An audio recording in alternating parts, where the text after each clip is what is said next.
Бірінші кезеңнен соң Астана әлі де көш бастауын жалғастырып келеді. Еншілерінде 53 ұпай. Ал алматылықтардың саны олардан 7-ге кем. Ертіс болса 41 ұпаймен үздік үштікті тәмамдап тұр. Оқжетпесте 37 болса, Ордабасыда 33 ұпай. Ақтөбенің Қанжығасында 28.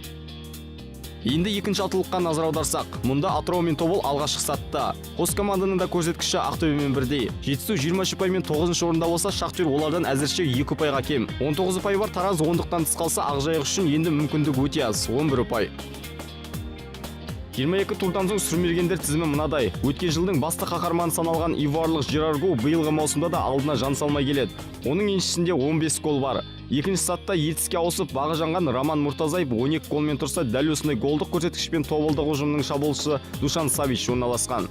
Ал алматылық Қайраттың жас капитаны Бауыржан Исламхан олардан бір ғана гол кем болса, аз ғана уақыттың ішінде бестікке ілініп үлгерген Азат Нұрғалиевтің еншісінде 10 гол бар.